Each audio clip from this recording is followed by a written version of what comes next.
नाज़रीन, दादू में 40 ॾींहं अॻु मोटरसाइकिल फुर दौरान मज़ामत ते हथियारबंदनि हथां मारिजी वियल शागिर्द दानिश जमाली जे कातिलनि जी गिरफ़्तारी लाइ शहरियुनि, सियासी समाजी तंज़ीमनि, म्यूनिसिपल पार्क खां प्रेस क्लब ताईं रैली कढी धरणो हयो। उन हवाले सां वीडियो लिंक ते मौजूद आहे तारिक लगारी।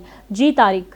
अजी दादू शहर में 40 ॾींहं अॻु में मोटरसाइकिल फुर दौरान बेदर्दी सां क़त्ल कयल शहीद दानिश जमाली जे कातिलनि जी गिरफ़्तारी लाइ अॼु शहर जी सिविल सोसाइटी, सियासी समाजी तंज़ीमूं सरापा एहतजाज बणियल आहिनि। सवनि जी तादाद में जेके शहरी आहिनि उहे रस्तनि ते निकिरी आया आहिनि ऐं कातिलनि जी गिरफ़्तारी जो मुतालबो करे रहिया आहिनि। हिन वक़्तु असां सां गॾु जेके मौजूदु शहरी आहिनि, सियासी समाजी तंज़ीमुनि ऐं ट्रेड यूनियन जा अॻवान आहिनि, उन्हनि सां ॻाल्हि ॿोल कंदासीं त 40 ॾींहंनि गुज़रण जे बावजूदि जेके कातिल गिरफ़्तार न थिया आहिनि, छा मामिलो आहे? असल में हक़ीक़त हीअ आहे त ही जो सान्यो है यकीनन हर घर के नौजवान जो सान्यो, हर अमर जो सान्यो है। तो अस सभी इन बुनियाद ते शहरी आया हूँ तो इन शहीद के कातिल जो जिनकी निशानी थी चुकी है, ट्रेस थी चुका हैं, बस SP पुलिस सिंध हुकूमत इंतजाम गिरफ्तार नथी पई करे। जी तो दादू जा अज सियासी समाजी शहरी सरापा एहतजाज आयूँ। शहीद दानिश जा कातिल 40 ॾींहनि खां वठी आज़ाद आहिनि। या दादू पुलिस की नाकामी है।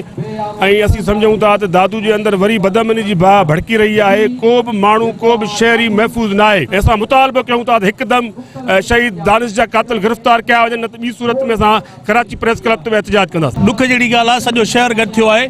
चूंडियल नुमाइंदल जी आशीर्वाद सां SSP लगे तो, चूंडियल नुमाइंदा SP रखाइनि था, वॾा मुंशी रखाइनि था। उन्हनि जी नाअहली आहे, उहे अगरि मालिकी न कनि चोरनि लोफरनि जी ऐं पाथारियुनि जी, त अॼु असांजा छोकिरा शहीद न थींदा। उन्हनि जी मालिकी जे करे ही सभु कुछ थिए पियो। उन्हनि खे सोचणु खपे, जेके वोटर आहिनि तव्हांजा अॼु रोडनि ते बीठा आहिनि 4 लोफरनि जे करे।